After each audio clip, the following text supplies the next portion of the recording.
রাজধানীর বারিধারা এলাকায় প্রেসিডেন্ট পার্কের একটি ফ্ল্যাট বিক্রির প্রতারণার অভিযোগে করা মামলায় সাবেক রাষ্ট্রপতি হুসাইন মোহাম্মদ এরশাদের সাবেক স্ত্রী বিদিশা সিদ্দিককে কারাগারে পাঠানো হয়েছে। বুধবার তার পক্ষে করা জামিন আবেদন নামঞ্জুর করে মেট্রোপলিটন ম্যাজিস্ট্রেট আমিনুল ইসলাম জোনায়েদ তাকে কারাগারে পাঠানোর আদেশ দেন। রাজধানীর গুলশান থানায় প্রতারণার মামলায় বিদিশা 2 বছরের কারাদণ্ডপ্রাপ্ত আসামি ছিলেন। ওই মামলার পরোয়ানা মূলে মঙ্গলবার রাত 8:30টার দিকে রাজধানীর গুলশানের অ্যারাবিকা রেস্টুরেন্ট থেকে তাকে গ্রেপ্তার করা হয়।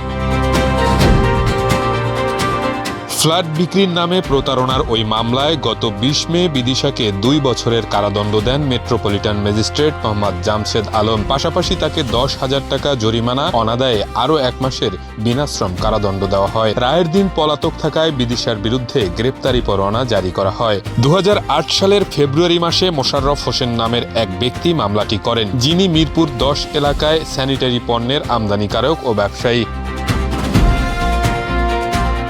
মামলার অভিযোগ থেকে জানা যায় 2001 সালে বারিধারার একটি ফ্ল্যাট কেনার উদ্দেশ্যে তিনি বিদিশার সঙ্গে যোগাযোগ করেন। পরে বারিধারা এলাকায় প্রেসিডেন্ট পার্কের একটি ফ্ল্যাট বিক্রির জন্য 80 লাখ টাকায় চুক্তি হয়। বাদী স্ট্যান্ডার্ড চার্টার্ড ব্যাংকের কারওয়ান বাজার শাখার মাধ্যমে ওই টাকা পরিশোধ করেন।